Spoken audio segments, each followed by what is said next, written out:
જોરદાર તાળીઓના ગડગડાટથી આપણે વધાવી લઈએ. આપણી વચ્ચે આપણે જોરદાર તાળીઓના ગડગડાટથી વધાવી લઈએ.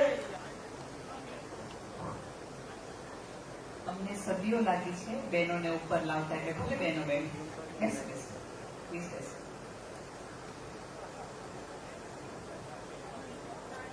આપ સૌને મારા પ્રણામ. આદરણીય સંચાલક ભાઈ કીધું ને, પ્રભાકરનું આવવું અહીંયા જરૂરી નહોતું.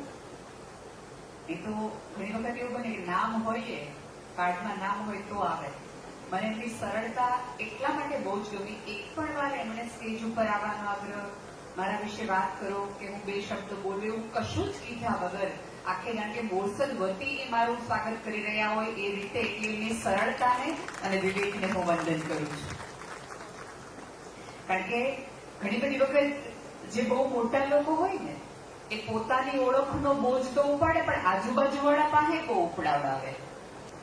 એટલે ક્યારેક એ આવતા હોય તો આપણને મૂંઝવણ થાય કે એમને બેસાડવા પડશે, એમને જગ્યા રાખવી પડશે. પણ એમને કેવું સરસ, જાણે કે આ આખા પરિસરનો એક ભાગ હોય. આ પ્રસંગ મારા ઘરે ને મારા આંગણે છે એવું એકચ્યુઅલી માનીને બહુ શાંતિથી. અને મોટો માણસ એ જ કહેવાય કે જે નાના માણસને જરા પણ એવું અનુભવવા ન દે કે તમે નાના છો ને હું મોટો છું. કોઈ પણ પ્રકારનો અવિવેક કર્યા વગર સરસ રીતે પોતાનું સ્થાન ગ્રહણ કરે. મને બહુ જ આનંદ છે કે મારા દેશનો, મારા રાજ્યનો એક નેતા એવો છે કે જે પ્રજાની વચ્ચે, જેને પ્રજાને રૂઢી કરી શકે એવી રીતે વાત અને વિવેક વચ્ચે કરે છે. આનંદ છે. અને સંચાલક ભાઈએ તો એટલા બધા જ મારા વખાણ કર્યા છે કે મારું આટલા દિવસનું ડાયટિંગ છે એ શુગરમાં આની મળે. એટલે નવરાત્રી કરી ત્યારે આવું નથી ખબર કે આટલું બધું આ જગતમાં સૌથી વધુ અઘરું છે કોકને રૂડું કરવું. પણ એ જે રીતે દરેક વ્યક્તિ માટે સુંદર વાત કરી રહ્યા હતો, વિચાર આપી રહ્યા હતા, એમની વાણીને વંદન. હર્ષદભાઈનો જયારે મને ફોન આવ્યો ત્યારે જનરલી હું એવું પૂછું કે એવું કશું છે કે જે સમાજ માટે મારે કહેવું જોઈએ કે વાત કરવી જોઈએ. ત્યારે મને એમણે એક જ વાતે કીધું કે બેન, અમારો સમાજ એટલો બધો હળી મળીને પ્રેમથી રહે છે ને, આવો નાવો રહે ને એટલું જ કહેજે, બાકી અમારામાં કશું જ એવું નથી કે જે ચૂકવું જોઈએ કે કોઈ ચૂકી ગયા હોય. આમાં જયારે આમ તમે જુઓ તો આપણને બધા અત્યારે શાસ્ત્રોમાં એવું કે કળિયુગ ચાલી રહ્યો છે, કળિયુગ ચાલી રહ્યો છે. વાત સાચી છે. અમુક અમુક છાપાઓ વાંચીએ તો આપણે રોજ એવું થાય કે કળિયુગ જ છે, કળિયુગ જ છે. પણ વિવેકથી અને સભાનતાપૂર્વક વાત કહું કે જો પ્રથમ યુગ હતો ને ત્યારે એવું હતું કે દેવતાઓ ઉપર રહેતા સ્વર્ગમાં, અને આપણે દાનવો જેને કહેવાય એ બધા નીચે પૃથ્વી લોકમાં રહેતા હતા. બીજો યુગ એવો આવ્યો કે જેમાં એક જ યુગની અંદર દેવતાઓ અને દાનવો બંને રહે. ભગવાન શ્રી રામ અને રાવણ એક જ યુગમાં નીચે પૃથ્વી પર બંને રહે. ત્રીજો યુગ એવો આવ્યો કે જેમાં એક જ પરિવારની અંદર દેવતાઓ પણ રહે અને દાનવો પણ રહે. ધર્મરાજ યુધિષ્ઠિર અને દુર્યોધન એક જ પરિવારની અંદર તમે દેવતાઓ અને દાનવ બંનેને જોઈ શકો. હવે આપણો આવ્યો યુગ કળિયુગ. આ કળિયુગની અંદર એક જ પરિવાર, લોક અને એક શરીરમાં, એક જ શરીરની અંદર દેવતાઓ પણ રહે અને દાનવ રહે. હવે તમારો વિવેક, તમારો સંસ્કાર નક્કી કરે કે તમારી અંદરથી ભગવાન રામ પ્રગટે, તમારી અંદર રાવણ પ્રગટે. એ નક્કી કરશે. આ સમાજ જયારે ભેગો થાય ને ત્યારે તમને જમાડવા માટે, તમે કેમ છો એમ કહેવા માટે નહીં, તમારી અંદરનો એ વિવેક અને સંસ્કાર બચાવી રાખવા માટે, વધારી રાખવા માટે ક્યાંક આ બધા ભાઈઓએ આટલા દિવસો સુધી મહેનત કરી છે. કશું નથી, કઈ નહીં તો મારા સમાજનો જે વ્યક્તિ છે એનું રામ તત્વ જળવાયેલું રહે, એ પ્રગટતું રહે, એ ઉજવાતું રહે, એની માટે. અને એ મને બહુ જ આનંદ છે કે આ ભાઈઓએ એટલું સ્વીકારી લીધું કે એકલો ભાઈઓને બચાવી લેવાથી કઈ નહીં થાય, એકલા બહેનોને બચાવી લેવાથી કઈ નહીં થાય. અમારે રમત એવું થાય કે મને જયારે સ્ટેજ જોતો ને એટલે બધા જ એવું કે બહેનોને બહુ કે છો, બહેનોને બહુ કે છો. અને પહેલું પણ શું કે ખબર, બહેનોની ફેશન વિશે કે છે. એટલે હું વિવેકથી કહું કે ભાઈઓના વ્યસન વિશે મારે કઈ નહીં કહેવાનું. જો ફેશન તમને નડતી હોય તો વ્યસન પણ એટલું જ નડવું જોઈએ. બંને સાથે સાથે કરો ને. તમે એવું વિચારો કે જમણી આંખ જ હારી કરે રાખો, ડાબી આંખમાં ભલે મોતિયો રહ્યો, એનો વાંધો નહીં, એનો મેં ફોડી લેશો, તેમ નહીં થાય. એ સમાજ વિકલાંગ છે કે જે સમાજ એક જ ભાગને સમૃદ્ધ કરે, એક જ ભાગને પોષણ આપે, એક જ ભાગને સારો કરે અને એક જ ભાગને સુધારે રાખે. સંસ્કૃતિનો સમગ્ર બોજ તમે સ્ત્રીના ખભા ઉપર રાખી દો તો એમ ન ચાલે. સંસ્કૃતિનું નિર્માણ ચોક્કસ સ્ત્રીના ગર્ભમાંથી થાય છે, સ્ત્રીના માનસમાંથી થાય છે, પણ ઘરની બહાર, ઉંબરાની બહાર જ્યારે એ જાય છે ત્યારે પુરુષ પણ એનું વહન કરે છે. એટલે બંનેની ભાગીદારી અને સાझेदारी હોય તો આ વસ્તુ આખી કરે. આખી વાત આપણી વચ્ચે છે. આખો આ સમાજ ભેગો થાય ત્યારે એક સમાજના મોભી ઉપર સૌથી વધુ જવાબદારી હોય. તમે જુઓ, મોટો માણસ ભૂલ કરે ને તો એની ભૂલ એ મોટી, નાનો માણસ ભૂલ કરે તો એની ભૂલ નાની. ધારો કે અહીંયા અત્યારે મારી સ્કૂટર કે મારી ગાડી ભૂલી પડે ને તો ગલી બદલાય, પણ તમે વિચાર કરો કે આખું પ્લેન ભૂલું પડે તો આખો દેશ બદલાઈ જાય. બહુ અઘરું પડી જાય ને એને, એ ભૂલને તમારે પાછી વળતા બહુ અઘરું પડે. હું અત્યારે કહું એના બોરસદ આવતી હતી, મને હર્ષદભાઈ કીધું એની બદલો બીજે વહી ગઈ, એમાં કઈ બહુ ફેર ન પડે. એક બે દિવસમાં ઘટના ભૂલાઈ જાય ને બદલાઈ જાય. આવું જ આપણે ત્યાં થાય. મોટો માણસ ભૂલ કરે ને તો એ ભૂલના પડઘાર બહુ મોટા પડે. જયારે મહાભારતનું આખું યુદ્ધ થયું અને એક વખત ધર્મરાજ યુધિષ્ઠિર માત્ર એક જ વખત જુગાર રમાડ્યા. હજી સુધી 5000 વર્ષ સુધી આપણે સાતમ આઠમ ઉપર જુગાર રમી, એ રમાતા આપણે રમવા હું વાંધો છું. દાખલા એવા નિયમાણા. જયારે દ્રૌપદીને આખા કિસ્સાની અંદર લાવ્યા ત્યારે દ્રૌપદીએ સમાજમાં આખા એ ભરત સભામાં પ્રશ્ન પૂછ્યો હતો કે યુધિષ્ઠિર પહેલા મને હાર્યા હતા કે પોતે હારી ગયા હતા. એ આખી વાત તો કે બધાને ખબર છે.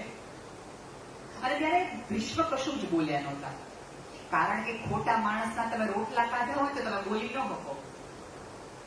એટલે તમારા ઘર પેટમાં કોનું અન્ન જાય છે એ તમને રોકે તમારી અંદરના સંસ્કાર બહાર લાવતા. પણ એ વખતે આખી રાજ્યસભામાં કૌરવોની અંદર દુર્યોધનનો એક ભાઈ વિકર્ણ હતો. વિકર્ણે કીધું કે દ્રૌપદી જે કહી રહ્યા છે સાચું છે. ત્યારે કર્ણએ દુર્યોધને વિકર્ણનો હાથ પકડીને કીધું, ભીષ્મ જેવો ભીષ્મ ન બોલતા હોય તો તારે બોલવાની ક્યાં જરૂર છે? તમે જો આજે પણ આપણે આવડા મોટા માણા ન બોલતા હોય તો આપણે ક્યાં બોલીને ફાયદો છે? આવડા મોટા માણા અપ્રમાણિક કરે તો આપણું નાનું કરવામાં શું વાંધો છે? આવડા મોટા મોટા માણસો છે એ કરપ્શન કરે તો આપણે કરવામાં શું વાંધો છે? એક માણસે ભૂલ કરી, એક મોટા માણસે ભૂલ કરી અને આજે પણ 5000 વર્ષ સુધી સભ્યતા એના જ નામે બધું હલાવે છે. આ સમાજના મોટા લોકો છે ને, તમે જો સમાજના લગભગ મોટા લોકો છે ને સફેદ કપડા પહેરે, એમને કલર નથી, એવું તો છે ને. હું તો બહુ જ આનંદથી કહું કે ભાઈઓના બહુ જીવન આમ બહુ સાદા બિચારા. ભાઈઓના જીવનમાં રંગ કેટલા, સફેદ, બ્લુ, સ્કાય બ્લુ, બ્લેક, આટલા 3-4 રંગો. આ તો ભલું થાજો મોદી સાહેબ થતું કે તમે થોડા કલર પહેરતા થયા, કે એમણે કીધું 50-60 વર્ષે હું આટલા રંગીન કપડા પહેરતો, તમે શું કામ અત્યારથી ધોળા પહેરે? આ તમે બહેનોને જુઓ, ધારો કે આ આટલી ઉજવણીમાં તમે લોકો અમને એક જ કલર આપ્યો કે અમે ભાઈઓ બધા બ્લુ કલર પહેરશું, તમારી પાસે બધા એક જ તાકામાં તો બ્લુ કલરના તમારી પાસે શર્ટો, અને અમને કીધું કે તમારે ગુલાબી. આ પહેલી દીકરીથી લઈ છેલ્લી સુધી જેટલા લોકો છે ને એટલા તમને ગુલાબીના શેડ મળે. તમે એક વખત એમ ન કહી દો કે આ બેનું હરખો ગુલાબી છે, એટલો તમે વેરિએશન લાવી. માનો કે ન માનો, આ પૃથ્વી પરની સુંદરતા છે, આ પૃથ્વી પરની વૈવિધ્યતા છે, આ પૃથ્વી પરની ઋતુઓ છે, એ સ્ત્રીના થકી છે. તમારા જમણવાર અહીંયા તમે બહુ જ સરસ કરો, એક પણ વસ્તુની તમે ખામી ન રાખો, શુદ્ધ ઘી, શુદ્ધ આ બધું જ હોય, પણ તમે મીઠું ન નાખો તો સ્વાદ લાગે. મરચું તીખું ઓછું હોય તો તમે એના ઉકેલ શોધી શકો. અમારા જયભાઈ વસાવડા બહુ સરસ કે સ્ત્રી છે ને આ પૃથ્વી પરનું મીઠું છે, એના થકી સ્વાદ છે. એટલા માટે સમાજ બહુ મને ગમે કે જયારે સમાજની વાત થતી હોય ત્યારે તમે બહેનોને પણ હાજર રાખો. એને પણ સ્ટેજ ઉપર સ્થાન આપો, કારણ કે એને પાછળ રાખ્યા વગર તમે એવું માનતા હો કે તમે આગળ નીકળી જાઓ તો ભૂલમાં છો. કારણ કે તમારે સમાજનું કામ કરવું હશે, આ સમાજને ઉપર લાવવું હશે, તો તમે તમારી નોકરી કે તમારો ધંધો જે હશે 7:30 પછી, એ 7:30 પછી તમે સમાજના કામે નીકળશો. રમણભાઈ અત્યારે આખો સમાજના બોસ, જિલ્લાનું આખાનું કામ કરી રહ્યા છે. તો ક્યાંક ને ક્યાંક એમનો પરિવાર, એમના પત્ની, એમના સંતાનોનો સમય એ સમાજને આપી રહ્યા છે, એમના ભાગનો સમય આપી રહ્યા છે. એટલે સમાજના જે ભાઈઓએ આમાં યોગદાન આપ્યું હશે, તમે પ્રમુખમાં હશે કે તમે મંડળમાં હશે, એ ક્યાંક ને ક્યાંક અહીંયા બેઠેલી તમામ સ્ત્રીઓના ભાગનો સમય આપી રહ્યા છે. તો તમે એવું ન કહી શકો કે અમે સમાજનું કામ કર્યું. સાહેબ, એક સ્ત્રીએ તમારી રાહ 11-12 વાગ્યા સુધી તમને એક પણ પ્રશ્ન પૂછ્યા વગર જોયું, ત્યારે તમે સમાજનું કામ કરી શક્યા. આ સ્ત્રી ઘર ઓઢીને બેઠી રહી, એને કીધું કે તમે ઘરની ચિંતા ન કરો, તો આમણું હું રૂડું રાખીશ, આ શેરીની ચિંતા તમે કરો. એટલે આનંદ છે. અને પાટીદાર માટે તમે હંમેશા કીધું છે કે પોતાનાની પડખે ઉભો રહીને એક પાટીદાર હોય, એને પાટીદાર કહેવાય. તમે જો પોતાનો ભાઈ, આજુબાજુના તમામ લોકો એની પાસે થોડુંક વધે તો પોતાની શેરી ચોખ્ખી કરે, થોડુંક વધારે ન થાય. તમે વિચાર તો કરો, અમેરિકામાં મોટેલો ભાઈ કેટલી સરસ વાત કરી કે અમેરિકાની કેટલી મોટેલોની અંદર એ પોતે 18 કલાક લેખે કામ કરે, અને ત્યાંથી 18 રૂપિયા લાવીને અહીંયા શું કરે? આ ગામમાં રૂડું કરાવડાવે, આ ગામની વાડીને સારી કરાવડાવે, ચબૂતરાની જરૂર છે ચબૂતરો બંધાવે, પાણીની જરૂર છે પાણીની જરૂર છે, દીકરીઓને ભણવું છે સમૂહ લગ્ન કરાવે છે, એ બધું જ કર્યા રાખે. એમણે કીધી મંગળમાં પ્લોટ નોંધાયો ભાઈ કે આપણે આગળ વધારાનું છે. સાહેબ, આ ભૂમિ, કારણ કે સરદાર વલ્લભભાઈ પટેલની એક સાધુ પુરુષની ભૂમિ છે કે જેને ત્યારે કે પોતાની પાસે ન રાખ્યું, અને અત્યારે ત્યાં મોટલમાં 18 કલાક કામ કર્યા પછી લોકો અહીંયા દેશમાં આવીને પોતાના દેશને બધું રૂડો કરે છે, બધું સમૃદ્ધ કરે છે. બાકી મેં કીધું એમ કે નો આપે તો આપણે ફરી હું લઈ નથી દેવો તો હું કરું. અને ઉપરવાળા પાસે થોડોક છે આભાર માનવાનું રાખો. આપણા બધાની તકલીફ એ છે કે જેટલી ઉપરવાળા પાસે આપણે ફરિયાદો લઈને જાય છે ને એટલો આભારને વ્યક્ત નથી કરતા, જરાય એટલે જરાય. ધારો કે અત્યારે તમને બધાને ખાધે પીધે સુખી રાખ્યા, સમૃદ્ધ રાખ્યા, પણ ધારો કે તમને ન બનાવ્યા નહીં, બહાર નીકળતા લઈને તમે જોશો હમણાં ઘણા બધા ભિખારીઓ હશે, ઘણા બધા માંગવા વાળા, એવા તમને બનાવ્યા તો તમે ભગવાન ઉપર કેસ કરવાના હતા. આપણે કેસ કર જવડતી વખતે કે ઓલા ભાઈને તમે 3 અમેરિકામાં મોટલ દીધી, મને હા એ માગવા રાખ્યો નહીં. ત્યાં કઈ બીબાની તાણે નહોતી, અઢળક બીબા હતા, પણ તોય તમને તમારા પ્રમાણેનું યોગ્ય આપીને મોકલ્યા. પણ આપણને સંતોષ શું કામ નથી? તમે જો ભાઈઓમાં એક વિરાટ સંતોષની મને હંમેશા લઈ લાગી છે. અહીંયા બાજુમાં ગમે એટલા મોટા બેઠા હોય, ગમે એટલા પૈસા હોય, એકબીજાની કોઈ બી ઈર્ષા નહીં કરે. કોકે એમ કે મારી પાસે 4 ફ્લોર છે તો હશે ભાઈ, તું તારા ઘર સુખી, હું મારા ઘરે સુખી. કોઈ દિવસ એમને વિચાર નહીં આવે. અમારા ઘણા બધા ભાઈઓ હશે, એક ભાઈને બાજુમાં બહુ સરસ ઘટાદાર વાળ હશે, અને એક ભાઈને નહીં હોય, એ ભાઈને જેને વાળ નથી ને એક વખત ઓલા ભાઈને ડિપ્રેશન નહીં આવે, આને કેવા ભગવાને રૂડા વાળ દીધા, મને ન દીધું. અને તમને કોઈ દિવસ અત્યાર સુધીમાં એવું યાદ છે બેન કે ભાઈઓને શરીર વધવાના કારણે એમ કીધું કે આજમાં નથી બહાર નીકળવું? તમે આજે રાત્રે બહાર જાઓ અને તમે માથામાં તેલ નાખ્યું હોય તો તમે એમ કહો આજે નહીં, આપણે કાલે ગોળો ખાવા જાવ, આજે તેલ નાખ્યું. કોઈ ભાઈઓએ તમને એવું કીધું કે સાહેબ તેલ નાખ્યું હમણાં બહાર, કાલ મારું માથું ધોઈ નાખો પછી? બે એવી બહેનો જોઈ છે થોડા કઈ સફેદ વાળા દેખાતા ને તો હમણાં નહીં, ડાય થઈ ગઈ પછી. આને તો આપણે કેવું પડે, કઈ કરી આવો ને. આ ભાઈઓ છે ને ત્યારે એ આગળ છે ને એ પોતાની શરીરની અને પોતાના દેખાવની બહાર ગયા છે ને એટલે ક્યાંક આગળ છે, યાદ રાખવા જેવું છે. અને મને તમને શું થાય, ઓલીની હાઈટ બહુ હારી, ભગવાન ઈ નો દીધું.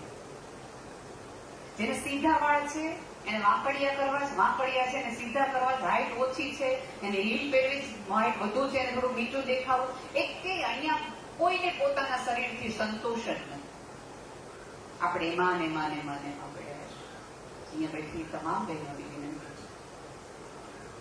કે આ આખો મેળાવડો છે એ ભેગો એટલા માટે નથી કરવામાં આવતો કે માત્ર તમે 3 ટાઈમ જમીને જાઓ, તાળી પાડીને છૂટા પડો. ક્યાંક તમને આજુબાજુના પડખે એટલા માટે પણ ઉભા રાખવામાં આવે છે કે માત્ર તમે પાટીદાર છો, માત્ર તમારી કુળની દેવી એક છે માટે નહીં. હું તો બહુ જ પહેલાના વડવાઓને બહુ જ આદર આપું છું કે એમણે વર્ષમાં એક વખત આપણી કુળની દેવીના નિવેદ એક જગ્યાએ રાખવાનું કારણ જ એ રાખ્યું કે ધારો કે તમને એને ખબર હતી કે આવતા દિવસોમાં કોઈ માણસ મોટો થઈ જશે, ગામની બહાર જશે, પછી એને આવવાનો ટાઈમ નહીં રહે. બની શકે કે 1 વર્ષે 2 વર્ષે ન પણ આવે, પણ એકાદ આવો નિયમ હશે, ક્યાંક ખૂબ અભય ભરાયેલો હશે, પાછો આવશે, ગામમાં આવશે અને ગામના આજુબાજુના મારા કુટુંબીજનોને જોશે અને ત્યારે એને એમ થશે કે હું મારી પાસે અઢળક છે અને મારા ગામની એકાદ, મારા કુટુંબની, મારી જ જ્ઞાતિની એકાદ વ્યક્તિ પાસે થોડું ઓછું છે એટલે હું એને થોડુંક આપું. અહીંયા તમે બેસો અને તમે જુઓ કે કોઈ બહેનોએ ગયા વર્ષે જે સાડી પહેરી હતી કે ગયા વર્ષે જે ઘરેણું પહેર્યું હતું એ જ ઘરેણું પહેર્યું હોય તો આપણે આજુબાજુવાળા ન કહીએ, દર વખતે એકને એક જ મંગળસૂત્ર પહેરીને આવે. આ પણ એક જ વાળી લાગે. હવે આવું જોવાના બદલે તમે આજે વળતી વખતે ઘરે જાઓ ત્યારે તમારી અંદરની એકાદ સ્ત્રી તમારા પતિને કહેવી જોઈએ અથવા તમારા પિતાને, તમારા ભાઈને કહેવી જોઈએ કે મને એવું લાગે છે કે ફલાણા ભાઈને કોઈ આર્થિક મુશ્કેલી નથી ને, એમના પત્ની છેલ્લા 3 વર્ષથી એક જ સાડી પહેરીને આખા કુટુંબના ઉલ્લામાં આવે છે. પૂછજો ને. તમને એકબીજાની આજુબાજુ બેસાડવામાં એટલા માટે આવે છે કે તમે એકબીજાનું ખોદો નહીં, તમે એકબીજાને ઉગાવવામાં મદદ કરો, તમે કોઈને ઉભા કરવામાં ટેકો કરો. કારણ કે અત્યારે બહુ જ કઠણ કળિયુગ છે. દરેક વ્યક્તિ ત્યાં બેઠેલો એક મુજારો સાચવીને બેઠો છે. રોય તો બધાને લેવું જ, કરી તો બધાને દેવું, કેવું કોને.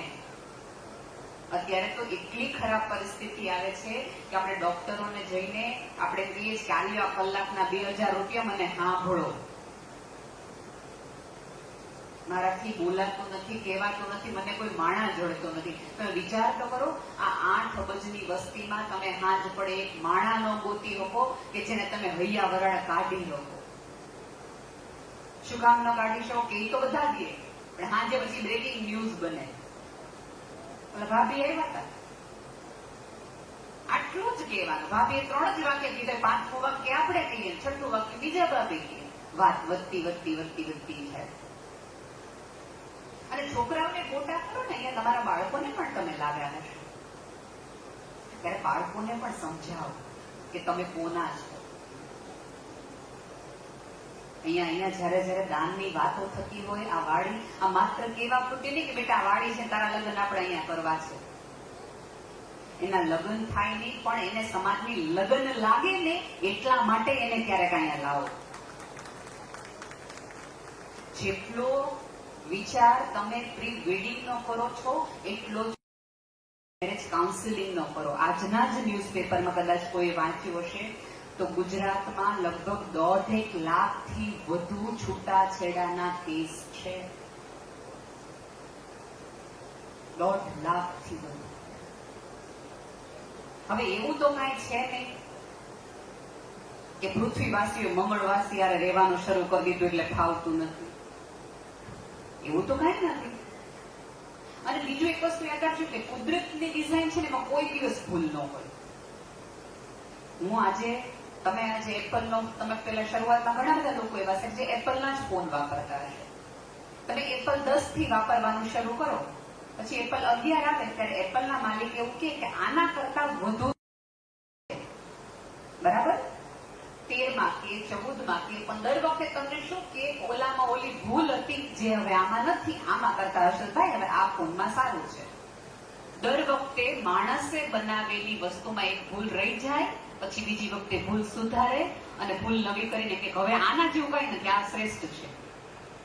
હવે તમે મને કહો કે 5000 વર્ષ 7000 વર્ષ આટલા આખા પૃથ્વી પર થયા, કુદરતની એક પણ ડિઝાઇનમાં મને અપગ્રેડ દેખાડો તો પેલા 2 આંખ હતી, હવે તમને નવા બાળકોને 3 આંખ કરીને મોકલે.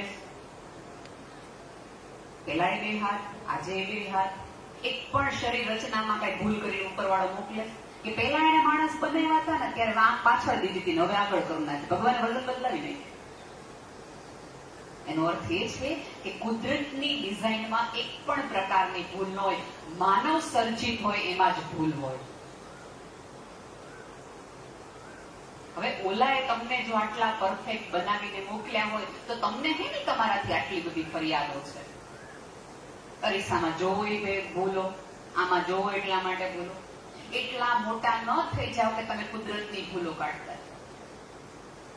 અને આપણા બધાની તકલીફ એ છે કે આપણે તો શ્રદ્ધાના ઠેકાણે બદલાવી નાખ્યા છે. ભગવાને આપણને કેવો જોઈએ કે આપણું કામ કરે, આપણું કામ ન કરે તો ભગવાન બદલાવી નાખીએ. બહુ મંગળવાર કર્યા, નો કઈ કર્યું. મારા જેવો પણ બુધવાર કરું, બુધવાર થઈ જાય, મારું થઈ ગયું બુધવાર, બુધવાર કર્યું. એમ આપણું બદલાતું છે, બદલાતું છે. એક વખત અકબર રાજાનો દરબાર અને બિરબલને એવું પૂછ્યું કે બધા એમ કે ભગવાન કરે, ભગવાન ભગવાન કરે હું કે ભગવાન કરે હું. બિરબલ ચતુર કે મહારાજ આવા નાના પ્રશ્નો તમે મને પૂછશો, આવા નાના પ્રશ્નો તમને એટલું ન ખબર હોય ભગવાન શું કરે. આ આટલા નાના પ્રશ્નો તો મારી પાડોશમાં રહેતો ઓલો કુંભારનો છોકરો છે ને, આવો બાળક ઈ દઈ દે ભગવાન શું કરે. થોડીક આમ હટી તો કઈ રાજાને તમે ના પાડો એટલે મજા તો ન જ આવે. કઈ વાંધો નહીં, કાથો વાળીને લેતો આવજે. પાડોશી કોનો? બિરબલનો. એટલે કે જેવો તેવો તો હોય નહીં. બીજી દિવસે છોકરાને હાજર કરવામાં આવ્યો અને પૂછ્યું, એ છોકરા ભગવાન શું કરે? એવું પૂછવામાં આવ્યું કે ભગવાન શું કરે? એટલે ઓલા છોકરાએ બે હાથ જોડીને પૂછ્યું કે બાદશાહ તમે આ પ્રશ્ન મને પૂછો છો, આ પ્રશ્ન તમે મને કેવા ભાવ સાથે પૂછો છો? એટલે કેવા હું માંગે છે કે નહીં, તમે આ પ્રશ્ન મને જિજ્ઞાસાથી પૂછો છો કે મારી પરીક્ષા કરવા માટે પૂછો છો? તમે પરીક્ષા કરવા માટે પૂછતા હો તો મારે વિચાર કરવો પડે, અને તમે જિજ્ઞાસાથી પૂછતા હો, તમે જિજ્ઞાસાથી પૂછતા હો તો તમે એક શિષ્ય ભાવે મારી પાસે આવ્યા છો, અને તમે મારી પરીક્ષા કરવા માંગતા હોય કે તમારા, મને એમ છે કોઈક આદરણીય વ્યક્તિ આપણી વચ્ચે આવી રહ્યા છે, એમને આવકાર અને વંદન છે. આપણા માનનીય સાંસદ શ્રી નીતિશભાઈ પટેલ આપણી વચ્ચે ઉપસ્થિત થયા છે, તો સમાજ વતીથી આપણે તેમનું હાર્દિક સ્વાગત કરીએ છીએ. પ્રમુખને વિનંતી કે પુષ્પગુચ્છ આપી અને નીતિશભાઈ તમારે બધામાં અમારી માટે આનંદની ઘટના છે. ખરેખર દિલ્હીથી સીધા જ અહીં આવ્યા છે. અમારા બોરસદનો એક પણ કાર્યક્રમ અમારા નીતિશભાઈ વગર નથી થતો. આમાં એવું છે, દિલ્હી વાળાને આપણે હાચવે એટલે આપણને હાચવે, એટલે બધા તાળીઓથી સાહેબને. બેન, આ તો અમારા તો સાંસદ છે, બાકી અમારા આખા ગુજરાતની દાળ એમના વગર કરે એમ નથી. શું વાત? કારણ કે દાળના વેપારી છે. દાળ મોંઘી બહુ છે. હા,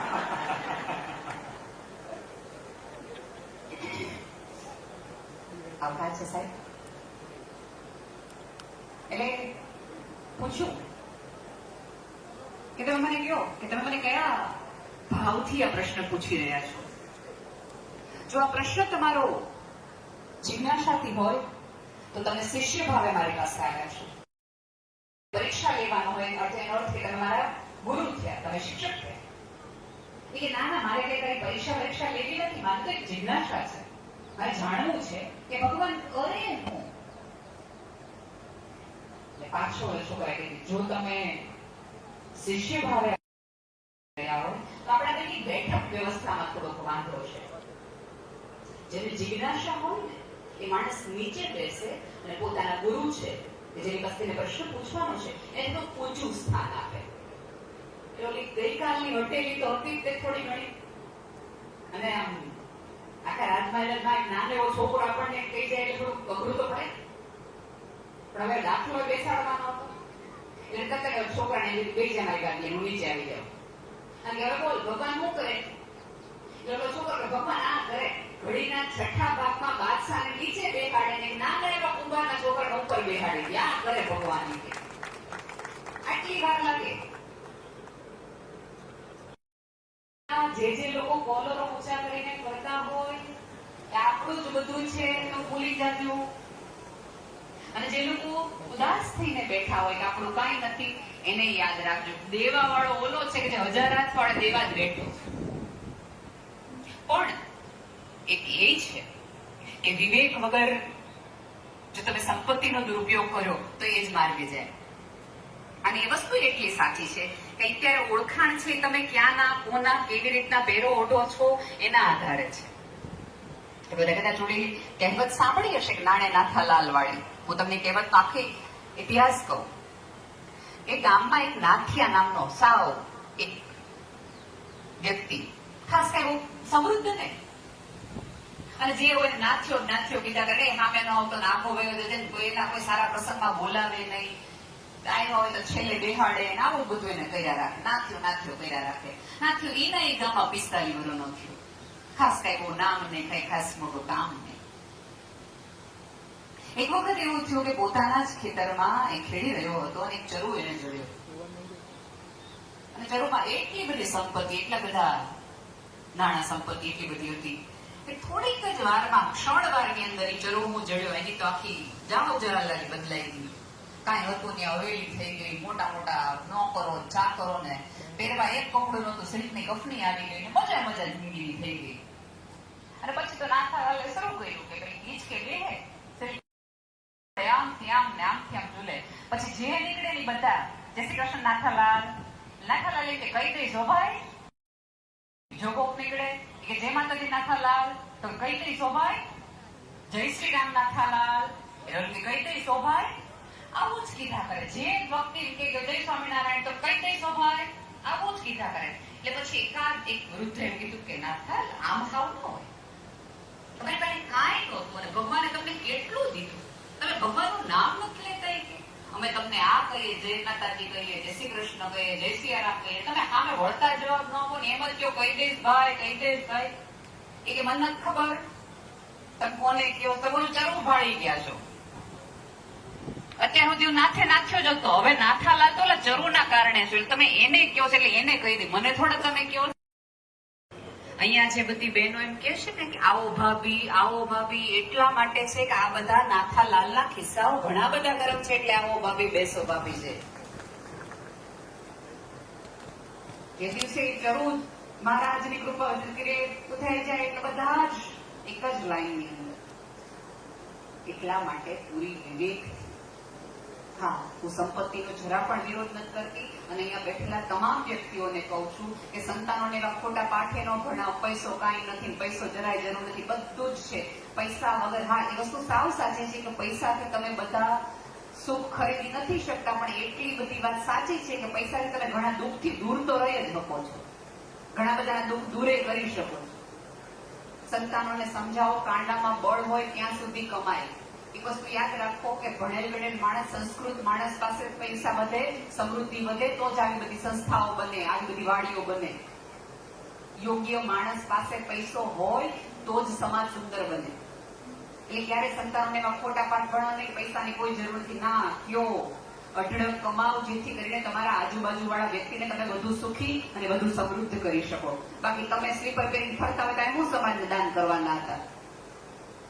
તમારી પાસે અઢળક હોય તો તમે કશું કાપી શકો, એ ક્યારેય આવા નથી. પણ જો તમારી પાસે હોય તો એનો અભિમાન પણ ન કરો, એને વિવેક સાથે વાપરો. એટલું છે. અહીંયા બેઠેલી તમામ સ્ત્રીઓ, તમારી પાસે અઢળક હોય, વાપરો, પહેરો, ઓઢો, બહુ સારી વાત છે.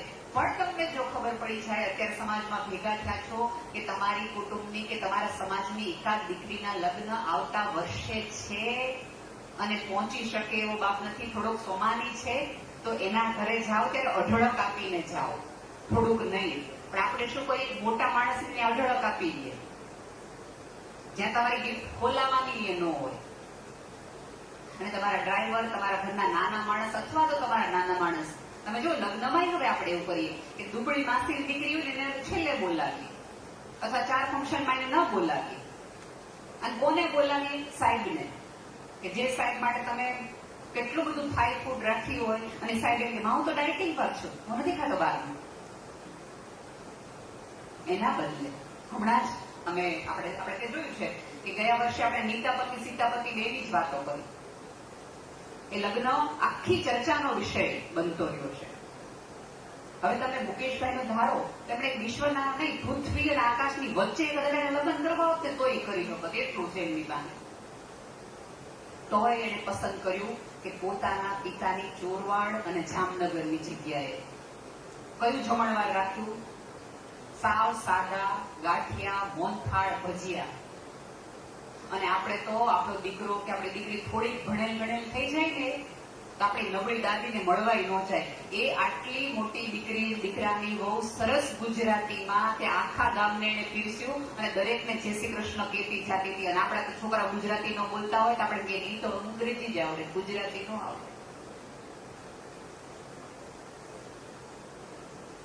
તમે જુઓ કે એ વખત પતિ પત્ની સરસ રીતે કેવા એને પીરસ્યા.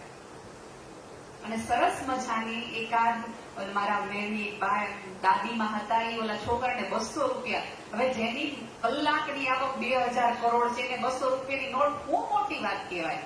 તેમ છતાં ઓલા છોકરાએ 200 રૂપિયાની નોટ લીધી. એ બા છે એ ઓલા રાધિકાબેનના દુખણા લે તો ઓલી છોકરી સરસ વળીને કહેતી, આપણે તો લગ્ન મંડપની અંદર અખંડ સૌભાગ્યવતી કેવા જાય ને તો બાજુ અડવર ના પડે, હેરસ્ટાઈલ પકડી જાય, હેરસ્ટાઈલ પકડે પછી ક્યાંથી ટકે લગ્ન તમારે? એક પણ વખત એક પણ બોડીગાર્ડ વિડીયો બીજી વાર જોજો આ રીતે, એક પણ બોડીગાર્ડ વચ્ચે નથી આવતો ને એક પણ વાર એમ કહેતા મેડમ ને અડતા નહીં, ભાઈની વચ્ચે આવતા નહીં. હમણાં જ એ છોકરો આખી દ્વારકા સુધી તમે પદયાત્રા જોઈ હશે. એ પદયાત્રામાં ગમે એવો નાનો માણસ મળે, પોતાનું સંતાન આપે તો સંતાનને તેડી લે. બા મળે ને 10 રૂપિયાની નોટ આપે ને તો એ છોકરો સરસ રીતે મળતો જતો હતો અને જય શ્રી કૃષ્ણ કહેતો. સાહેબ, આપણા તો છોકરાઓ થોડાક ભણે ગળે મોટા કરે તો દાદીને પગે લાગવાનું પસંદ નથી કરતા. અને પછી આપણે એવું કે અત્યારના છોકરા આવા ભણેલ, એને નહીં શીખવાડ્યા હોય, મમ્મીએ સંસ્કાર નહીં આપ્યા હોય, એનાય ભણેલ ગળેલ છે. અને આપણા કરતા સારી જગ્યાએ ભણ્યા છે, કારણ કે આપણા પપ્પા બીજા છે, એના દાદા ધીરુભાઈ અંબાણી હતા, એનો તો ભણ્યું છે ને, નહીં કર્યું હોય.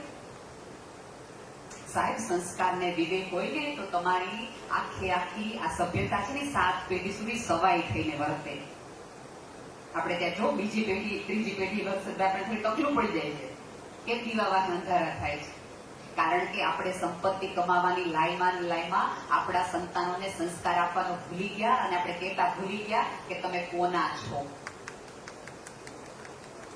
જ્યારે તમારું નાનું એવું બાળક તમારા કુટુંબની એકાદ નાના વૃદ્ધ કે દાદીને પગે લાગવાની ના પાડે ત્યારે તમે એને 10 વસ્તુની ના પાડો તેને ખબર પડે. અને બીજું, આમાં તો ભાઈ સાદી દલીલ છે કે તમે તમારા માતા પિતાના પગ દાબ્યા હોય ને તો તમારા સંતાનો તમે વૃદ્ધ થાવ ને ત્યારે પગ દાબે, બાકી તમારે તમારા પગ દાબી અને પાટા વાગી ભૂઈ જવાનું છે.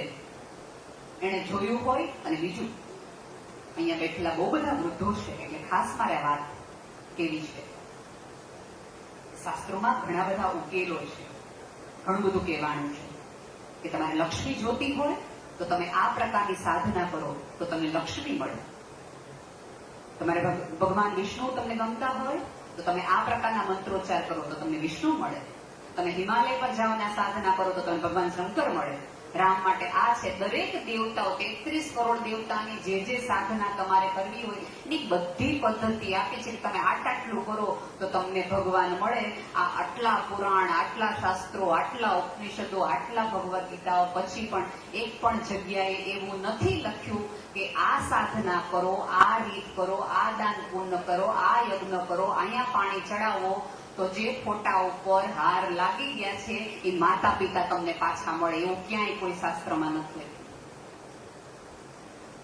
તમને શું લાગે છે? અત્યારે તમે જોતા હશો કે મોદી સાહેબ જ્યાં જાય ત્યાં અભરે ભરાય, બધા લડીને પગે લાગે, વાર લાગે. એ માણસને કોની ખોટ હશે? એ માણસને તુકારે કહેનાર માની ખોટ હશે. કારણ કે હવે કોઈ વ્યૂ નહીં કે તુકારે કહે. કોની હિંમત છે કે એમને તુકારે કહે?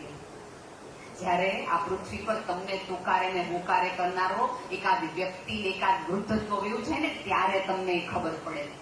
કારણ કે આ જે ગઈઢી ચામડી કરચલી વાળી દેખાય છે, છેલ્લી પેઢી છે કે જે તમારા માટે સાચી માનતા હોય ને સાચા દીવા કરે છે. બાકી હવે કોઈની માટે સાચા આશીર્વાદ દેનાર, અને એમેઝોન ઉપરથી, ફ્લિપકાર્ટ ઉપરથી તમે બધું મગાવી શકશો. બાકી આંતરડી થારે અને તમને હાડાહાતીમાંથી બચાવી શકે એવા આશીર્વાદ થોડા ડાઉનલોડ કરાવે એ મગાવી શકાશે? એ તો આજ પેઢી તમને આપી શકે. હા, ચોક્કસ બની શકે કદાચ આપણું વેડફાટપણું જોઈ, આપણું બધું જોઈ એમને એમની અંદરથી કડવાશ કદાચ નીકળી જતી હોય, પણ એનો અર્થ એ નથી કે એને તમારી પડી નથી. આ છેલ્લા લોકો છે કે જે ભગવાન આગળ જાય ને અને તેને તે ભગવાન મળી જાય ને તો આમાંના એક પણ વૃદ્ધો એવું કેમ નથી મને જુવાન બનાવી દો.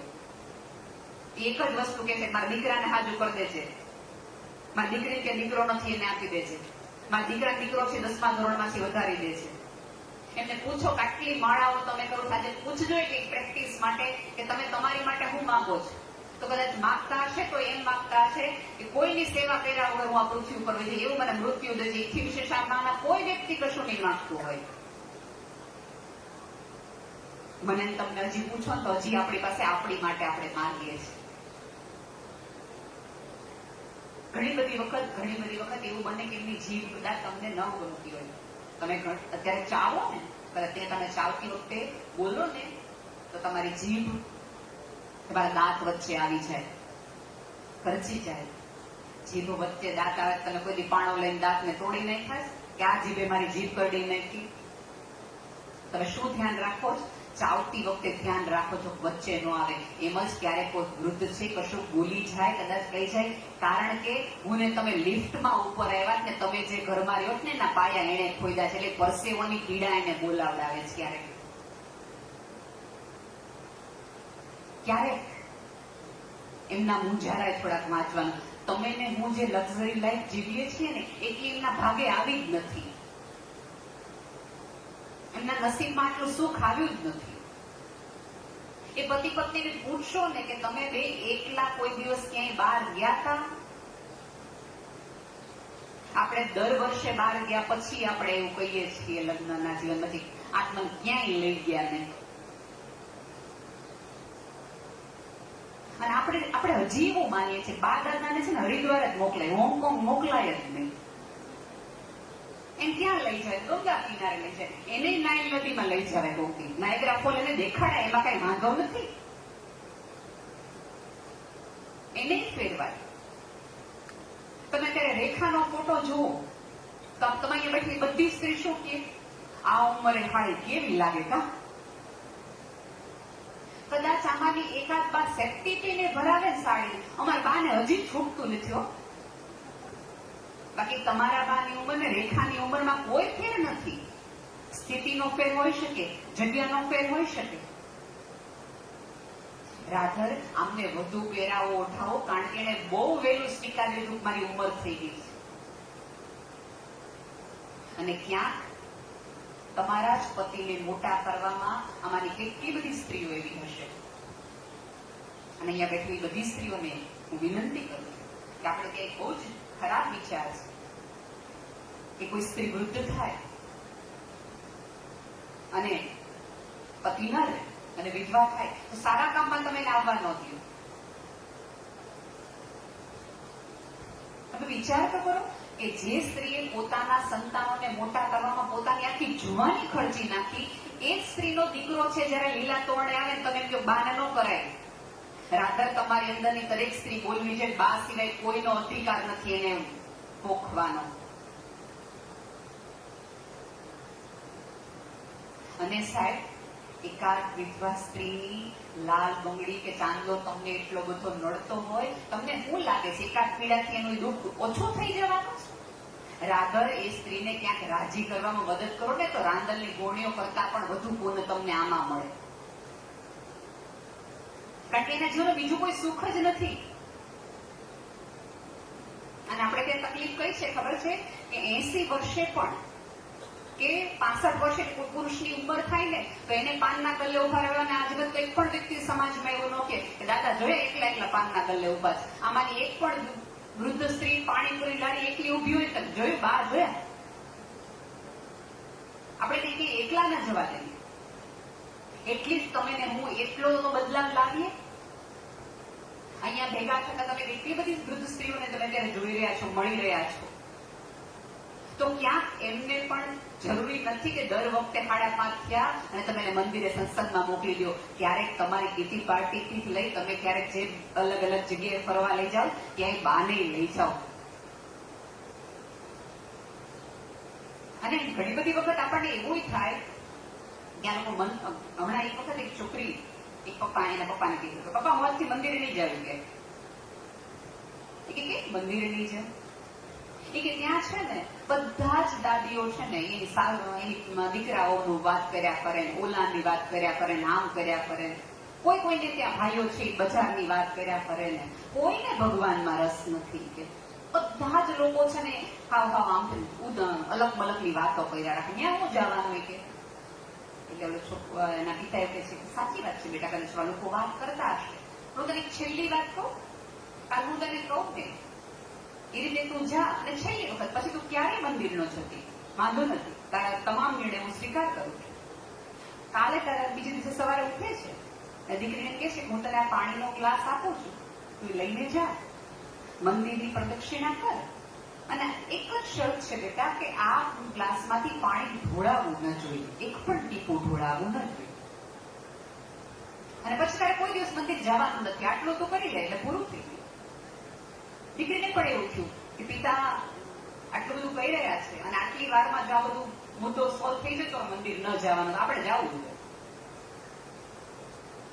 દીકરી જાય છે પાણીનો ગ્લાસ લઈને, પ્રદક્ષિણા કરીને પાછી આવે છે અને આવીને પોતાના પપ્પાને કહે છે કે પપ્પા હું તમારા માથે હાથ મૂકીને સોગંદ ખાઈને કહું છું કે આ ગ્લાસમાંથી એક પણ પાણીનું ટીપું નીચે ઢોળાણું નથી અને મેં સરસ રીતે પ્રદક્ષિણા કરી છે.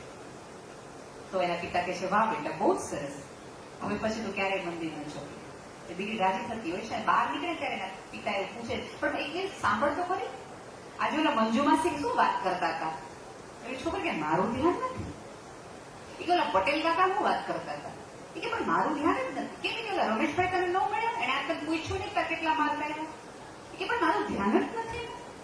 એ કે કેમ ઓલા મહેતાભાઈ ન મળ્યા? એ કે પણ તમે કેમ પપ્પા સમજતા નથી, મારું ધ્યાન સમગ્રતાથી આ પાણીના ગ્લાસમાંથી ટીપું ન ભળાય એના તરફ હતું.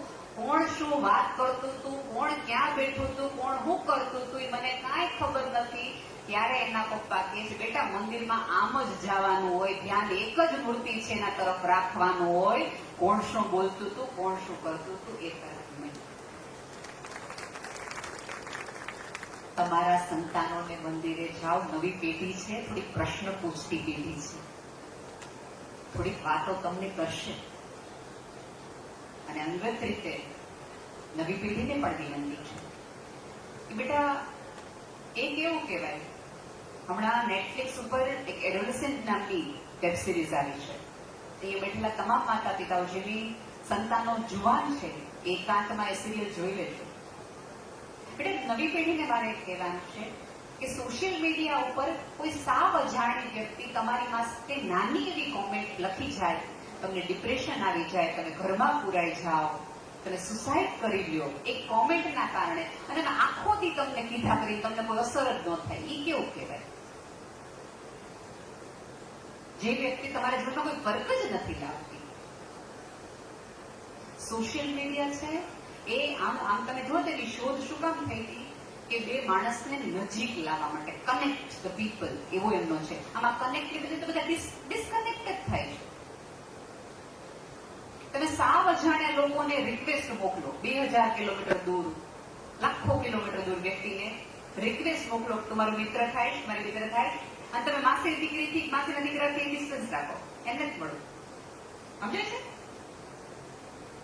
તમે પોતાનાઓથી દૂર ને પારકાને એટલા બધા પોતાના ન કરાય. એ જુદી વાત છે. સોશિયલ મીડિયામાં જે જગત બેટા દેખાય છે ને એટલું રૂડું રૂપાળું હોત તો જગતમાં બધા જ સુખી હોય. તમે સરસ મજાનું ભણતા હો ત્યાં તમને દેખાય કે ઓહે આ લોકો તો જો પાર્ટી કરે છે, આ લોકો ફરવા જાય છે, એની પાસે કપડા હારા, આપણે જ એક છે કે આપણે ભણવું પડે છે. અને બીજું અત્યારે કેવું છે કે ઘણા બધા ઇન્ફ્લુએન્સર વાળી માર્કેટ છે અને એ તમને એવું કે આમાં સરસ કમાણી છે. અહીંયા બેઠેલા તમામ દીકરા દીકરીઓને વિનંતી છે કે આ બધું સાઈડ વર્ક રખાય, મેઇન વર્ક ન રખાય. માર્કશીટ સારી કરો, ભણો ગણો, સારી નોકરી બનાવો, પછી આ સાઈડમાં કરો. આને મેઇન બિઝનેસ ન બનાવાય. આ ફૂગો છે ગમે ત્યારે ફૂટી જાય અને એની હવાઈ ન કરાય કે મારા આટલા ફોલોવર્સ છે ને આટલા બધા છે. એક વસ્તુ યાદ રાખો કે ગમે એટલા ફોલોવર્સ હોય, તમે બીમાર પડો તો ત્યાં ફૂલડા મૂકે, પણ તમને તાવ આવ્યો હોય ત્યારે ન ગમતી મમ્મી પાટા બાંધે ને ત્યારે તમે હાજર થાવ. તમારું રસ્તામાં કોઈ જગ્યાએ ન કરી નારાયણની કશું અઘટિત થઈ જાય, તમારા 5000 ફ્રેન્ડમાંથી એક પણ ફ્રેન્ડ તમને આવી ન બચાવે. જે પિતા તમને નથી ગમતા એ જ પિતાની આંતરડી બળેલી તમને કહે. અને બેટા આમાં એવું છે કે તમે છે ને અમારું રૂવાડું છો. તમે અત્યારે બાજુવાળાની રૂવાડું ઉખડે ને તો તમારા ચીસ ન નીકળે, અમારું રૂવાડું નીકળે તો ચીસ નીકળી જાય. એટલે અમને ફરક પડે, અમારી આંતરડી બળે, અમારો જીવ બળે ને એટલા માટે અમે તમે તૈયાર રાખીએ છીએ. અત્યારે એક સર્વે છે કે આખા દિવસની અંદર એક માણસ 2600 વાર પોતાનો ફોન જોવે છે. સરેરાશ ભારતીય માણસ 6 થી 7 કલાક સ્ક્રીન ટાઈમ છે. હવે બિચારા મોદી સાહેબ એમ કહે છે કે આપણે વિશ્વગુરુ બનાવવું છે યુવાનોના આધારે. યુવાનોનો સમય કેમાં બેટામાં દીકરા જાય છે? 6 થી 7 કલાક. આમાં તમારો જ સમય છે, શ્રેષ્ઠતાથી જીવો, અઢળક ઉપયોગ કરો. ટેકનોલોજીના આધારે જ આ જગતમાં હવે ક્રાંતિ આવવાની છે. બહુ સાચી વાત છે. પણ આવતા દિવસોમાં તો છે ને એવું થવાનું છે, કુદરત છે ને આપણા ભાઈને અંગૂઠા મોટા કરી નાખવાનું. કારણ કે એની જ આપણે જરૂર છે. આંગળીઓ તો આપણે કઈ વાપરતા નથી. ઉપર એક રીલ, બીજી રીલ, ત્રીજી રીલ, ચોથી રીલ, ઈ જ કર્યા કરે છે. આપણને બધાને એવું થાય છે કે આપણા બધાના મોબાઈલ હેક થાય છે. એકચ્યુઅલી આપણા બધાના મગજ હેક થાય છે.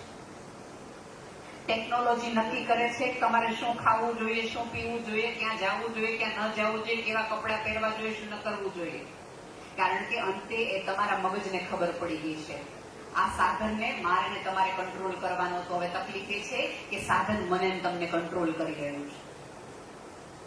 તમે છેલ્લા ગયા 2 વર્ષના ક્રિમિનલ કેસ જોશો, તેમાં જુવેનાઇલ કેસ એટલે 13 વર્ષથી નાની ઉંમરના લોકોએ, બાળકોએ કરેલા કેસ, અને 80% કેસ માતા પિતાએ મોબાઈલ ન આપવાના લીધે કા માતાનું ખૂન કરી નાખ્યું, કા કોઈ રમી લીધી, કેન્ડી ક્રશ રમી લીધી. આપણી તકલીફ એવી છે કે સમાજના જેને આપણે રોલ મોડેલ કહીએ છીએ, તમે જો કે આપણા ત્યાં પહેલા આપણા વડવાઓ એમ કહેતા કે આપણા ભગવાનના આધારે બાળકોના નામ પાડો. એટલા માટે આપણે ત્યાં સહસ્ત્ર નામાવલી આવી કે એથી કરીને બાળકો ક્યાંક ને ક્યાંક એના જેવા થાય, એના રોલ મોડેલ થાય. બાળક તમને પૂછે કે મારો અર્થ શું, તો આપણે તમે ભગવાનનું નામ દઈ શકતા હતા અને પછી ભગવાનનું વર્ણન કરી શકતા હતા. એના ચારિત્રના આધારે બાળક એવું થતું હતું. પણ હવે તો આપણે નામ જ અનર્થો વગરના પાડીએ. જે ધોની આજીવન ક્રિકેટ ઉપર ગ્રાઉન્ડ ઉપર પોતાનું આખું શરીર કાળું કર્યું, આખું શરીર બનાવ્યું, આખી કારકિર્દી બનાવી, એ ધોની આપણા છોકરાને એમ કે રમી રમો, એ ક્રિકેટ રમે. જે અક્ષય કુમાર એક પણ પ્રકારનું વ્યસન નથી કરતો, દારૂ નોનવેજ કશું નથી ખાતો, 8 વાગ્યા પછી ઘરની બહાર નથી નીકળતો, રોજ સવારે 4 વાગે ઉઠી અને કસરત કરે છે, એ આપણા છોકરાને એમ કે બોલો જુબા કેસરી છે ને. આપણા રોલ મોડેલ પણ ખોટા છે. અને સમાજમાં એક પણ વ્યક્તિ એવું નથી કીધું તમે તમારા છોકરાને બોલાવડાવો જુબા કેસરી. કેસરિયા કરવાના હોય જીભથી નહીં, એનાથી નહીં. અને આમાં એવું છે કે જો આમાં ઘણા બધા હશે જેને વ્યસન હશે. આમાં તમે કહો ને તો આપણે ત્યાં શાસ્ત્રમાં એક એવી વિદ્યા હતી, સંજીવનીની વિદ્યા, કે ઘણા બધા વર્ષો સુધી જોઈ. એ અલગ વિભીષણ પાસેથી શુક્રાચાર્ય પાસે, એવા અલગ સાધુ સંતો મહાત્માઓ પાસે આ બધી વિદ્યાઓ હતી. અને એમાં એક મુદ્રા હતી ખેચરી મુદ્રા, કે જે બહુ મહાયોગીઓને આવી છે. એમાં એવું હતું કે જીભના નીચેના તારને તોડવાનો હોય અને જીભને પાછળની સાઈડ હોય અને આપણી અંદર, આપણા જ શરીરની અંદરથી એક અમૃત બિંદુ પડે અને અંદર જાય, આપણા નાભી સુધી જાય અને આપણે અમૃતત્વ પ્રાપ્ત કરી શકતા હતા. એવું શાસ્ત્રોમાં લખ્યું છે કે રાવણની કે વિભીષણે કીધું કે રાવણની નાભીમાં તમે તીર મારજો અને રાવણનું મૃત્યુ થશે. હવે કઈ અમૃત બહારથી લોકો લાવ્યા નીચેથી પાતાળ લોકમાં અને રાવણની નાભીમાં નાખ્યું એવું નહોતું. આ મુદ્રાઓ કરીને એને મોઢામાં રાખ્યું. કારણ કે આખા દિવસમાં એકાદ વાર આપણા થૂંકમાંથી એકાદ એવું તત્વ નીકળે છે કે જે આપણા સ્વાસ્થ્યને વધુ સારું કરે. હવે દર 3 મિનિટે થૂંકતા હોય તો અમૃતનું મીંડું હાથવી રાખવાના હોય. જો આમાં એવું છે ભાઈઓ કે તમે છોડી ન શકો તો કાંઈ નહીં, પણ નવા ઉભા ન કરો. જે ખાતા ન હોય એને કે હોપારી લઈએ, એમાં કઈ બીજું કઈ નથી. હોપારી તો હારી ડોક્ટર કે છે અત્યારે ખાવી, એમ કરીને વિચારેલો વચ્ચે લાવેલો જે ખાતા ન હોય એને. એના કરતા પૂરા વિવેકથી કે જો મારાથી છૂટતું નથી, આ કરવા જેવું નથી, આરવાડે ચડાય નહીં, એટલું તો કહી શકીએ. એવી જ રીતે મોબાઈલમાં ઘણી બધી વખત બેટા એવું થતું હોય. ચોક્કસ સોશિયલ મીડિયાના બહુ સારા ઉપયોગ છે. તમે મને સોશિયલ મીડિયાના હિસાબે જ ઓળખો છો, પણ એમાં એક વિવેક હોય. મારા જેવાને તમે 18 કલાક સાંભળો તો મારા જેવા 18 વ્યક્તિ જેવા ન બની શકો, પણ મારા જેવા એકાદને 8 મિનિટ સાંભળી બંધ કરીને 18 કલાક લેખે મહેનત કરો, વાંચો. આ જેટલું તમે જીમમાં જાઓ છો અને બોડી બનાવો છો એટલું જ તે તમે તમારા માઇન્ડને જીમમાં, લાઇબ્રેરીમાં જઈને વિકસાવો. પુસ્તકો વાંચો, થોડુંક વાંચન માટે બેટા પ્રીતિ રાખો, જ્ઞાન માટે થોડીક પ્રીતિ રાખો. તો કશુંક તમે આજે અહીંયા છો. આખો સમાજ શું કામ ભેગો થઈ અને ક્યાંક નવી પેઢી આગળ છે. એમને કીધું કે આવતીકાલ જોડાયેલી રહે, તમે અમારી સાથે જોડાયેલા રહ્યો. બધા નહીં, અને આ તો બધું પાટીદાર સમાજ છે. એને ખબર છે કે ફળ સારા લાવવા હોય તો મૂળમાં પાણી રાખવાનું હોય, ફળને વાલા ન કરે રાખવાનું હોય. અને મૂળ એ આપણું કુટુંબ, આપણો સંસ્કાર, આપણો સમાજ, આપણી સભ્યતા છે કે એનું સંવર્ધન કર્યું હશે તેની મેળે ફળ રૂડા આવશે. અને હવાયા થઈને આખી જ્ઞાતિને, આખી સભ્યતાને ઉજવશે. આટલું ને આવી રીતે કરતા થોડુંક વિવેક અને થોડીક મીઠાશ રાખો જીવન ઉપર. હંમેશા ડાયાબિટીસ અહીંયા અને વૃદ્ધોને ખાસ મારે કહેવાનું છે કે તમે મીઠું બોલો તો કોણ બોલશે? ચોક્કસ આપણે ત્યાં એવું થયું કે ગાંધીજી પછી આપણે બધા એવું કહેતા થઈ ગયા કે સત્ય છે કડવું જ હોય, સત્ય છે કડવું જ હોય. હા, સત્ય કડવું હોય, પણ દરેક સત્યને કડવી રીતે કહેવાવું જોઈએ એવો કોઈ નિયમ નથી. મીઠાશથી કયો ને. કદાચ નવી પેઢી સાંભળતી ન હોય તો બેટા પાસે બેસાડીને કયો, એમાં થોડોક રસ દાખવો તો એ પાછા પડે. પણ હજી તો એ આવે ત્યાંથી જ આપણે શરૂ થઈ જાય ડાઇનિંગ ટેબલ ઉપર, આ જો મોબાઈલ લઈને બે ગયા મામા એટલું અને ટક ટક કરીને સંભળાવીએ કે એને કઈ હું કામ આ લોકો આગળ બેઠો છું. એના કરતા સોશિયલ મીડિયામાં બે જણા દિલ તો દે, ત્યાં જાય અમારા વખાણ તો કરે. સોશિયલ મીડિયામાં લોકો જાય છે શું કામ? કે છે શું ગ્રમણભાઈ? માત્ર વખાણ છે. વખાણ સિવાય શું છે સાહેબ? કઈ જ નથી. એનો અર્થ એ છે કે રિયલ લાઈફમાં કોઈ કોઈના વખાણ નથી કરતું, એટલે ખોટી લાઈફમાં જે પરાણે માણસ ઉધારીના લઈ આવે છે ને, તો એની બદલે એકબીજાના સામે થોડાક કરો ને, તો લોકોને તમારી બાજુમાં બેસવાની ઈચ્છા થાય, તમારી બે વાત સાંભળવાની ઈચ્છા થાય. આ તો જાણે ઓલી ખોડિયારની માનતા હોય કે 2 GB પૂરું ન થાય ત્યાં સુધી હોવાનું નથી થતું. એવી રીતે તમને એવું લાગે છે કે તમારો પૈસા ખર્ચાઈ રહ્યા છે, તમારી બેટરી ખર્ચાઈ છે. બેટા, અહીંયા બેઠેલા તમામ વ્યક્તિઓને કહેવાને કે તમારા જીવનનો અમૂલ્ય સમય ખર્ચાઈ જાય છે, જે પાછો નથી આવતો. કશું એવું બનો, લોકોના સ્ટેટસ જોવાના બદલે તમારું સ્ટેટસ એવું બનાવો કે તમને જોઈને તમારા સ્ટેટસ 10 લોકો મૂકે.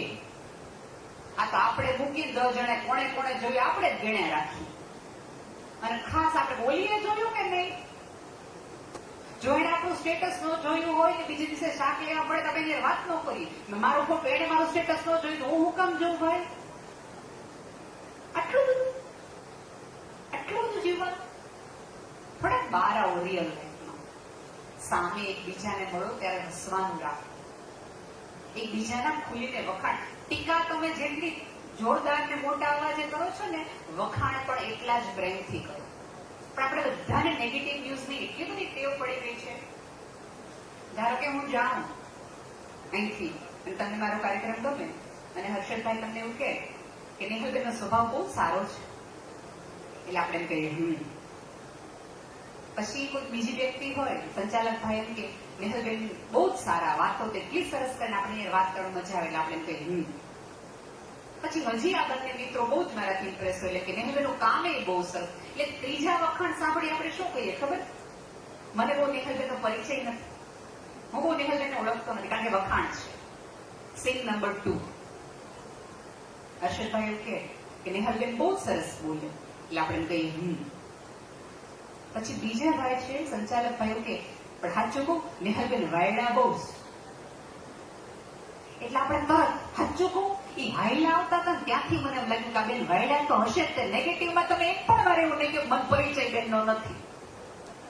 ખોદવાનું આવે એટલે ભેગા મળીને ખોદી, ખબર નહીં જેટલા એક માણસના ખોદવામાં ભેગા થાવ છો એમ એક માણસને ઊંચે લાવવામાં ભેગા થાવ. જ્યાં સુધી મરે નહીં ત્યાં સુધી ખભા હુકામ આપવા ભેગા થાવ. એના બદલે એક માણસ નમી ગયો હોય ને ત્યારે 4 જણા ભેગા થઈ અને એને ટેકો કરો તો એક માણસના દિવસો થોડાક ટૂંકા થઈ જાય, કોઈક માણસ વધુ જીવી જાય. આ તો રાહ જોઈએ, જ્યાં સુધી હાર ન પહેરાવે ત્યાં સુધી આપણે કોઈના વખાણ ન કરી. દાદા જાય પછી હારા. એક વસ્તુ યાદ રાખજો કે દાદાના હતા ને ત્યારે તમે બીજા માળ ને ત્રીજા માળ લઈ લીધા છે. એને વિઘાઓને આમાંના કેટલા લોકો હશે, કેટલા વૃદ્ધો હશે, જીવનના કપરા કાળમાં ભૂખ્યા સુઈ ગયા હશે, એક જોડી કપડામાં પોતાની જિંદગી કાઢી નાખી હશે, પણ એક અડધો વીઘો વેચી નહીં અને એના રાજે તમે મજા કરો. અત્યારે જે જમીનો વેચીને આપણે ફોર્ચ્યુનર લઈએ જ નહીં, આ દાદાએ સાયકલ ફેરવી ને એટલે,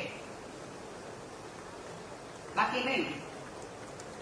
એને સંભાળીને રાખ્યું તું તો તમે કરી શકે ને. હવે તમારી ફરજ છે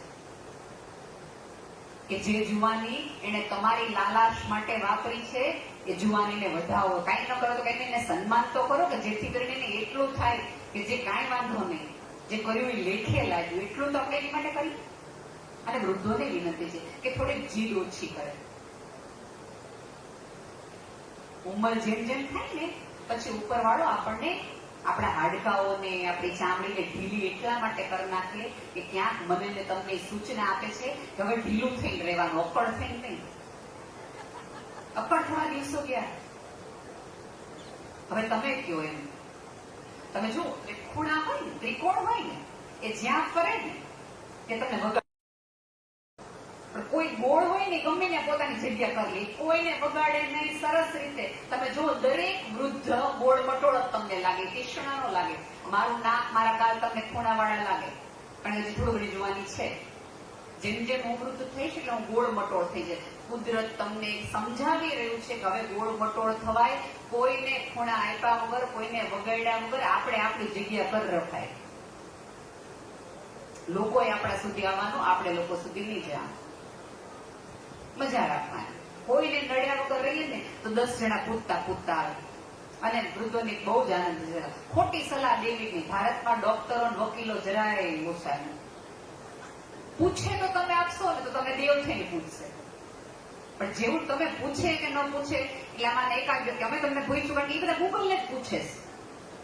ગુરુને નથી પૂછતા અને ભગવાનને નથી પૂછતા.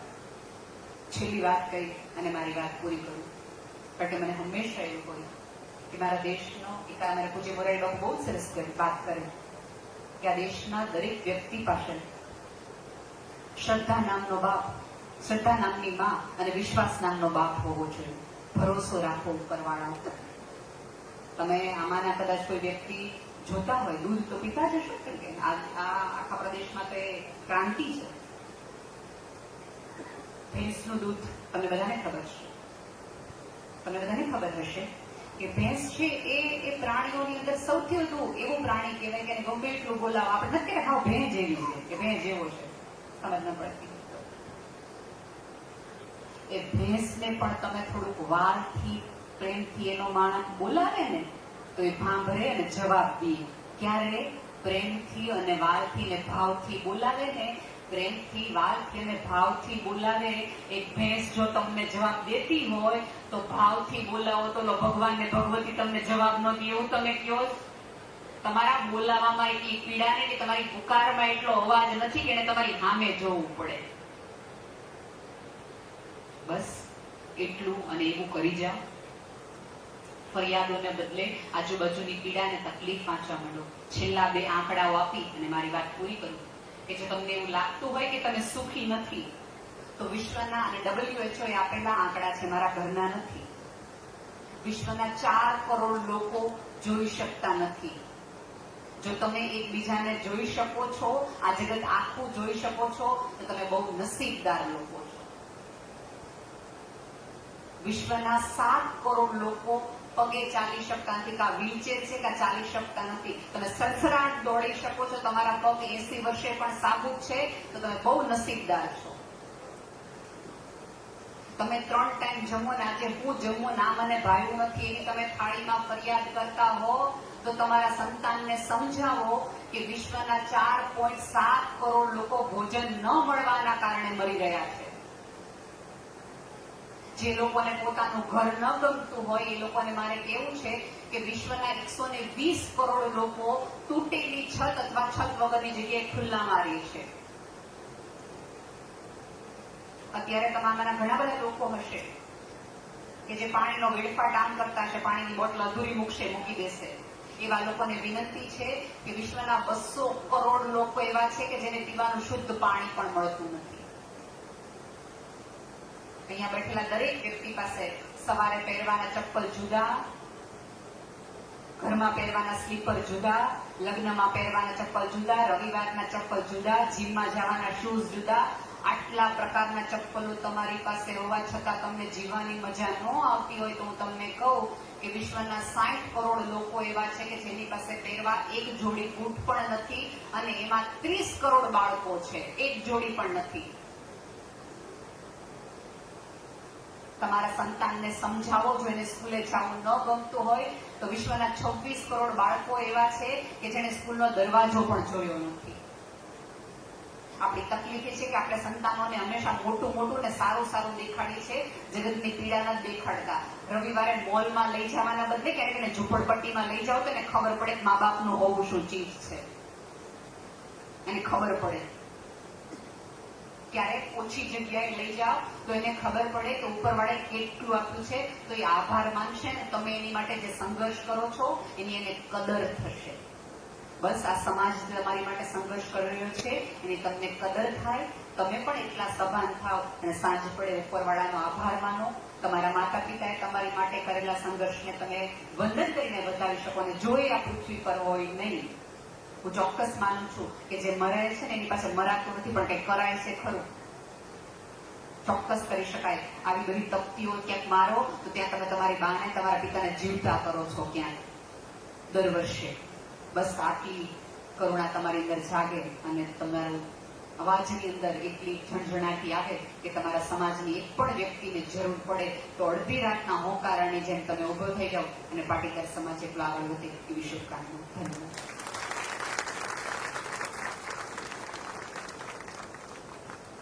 આજે શક્તિ ઉપાસનાનું પવિત્ર પર્વ છે અને એમાંય એક જગદંબાના મોઢેથી અમે શબ્દોની સરવાણી સાંભળી.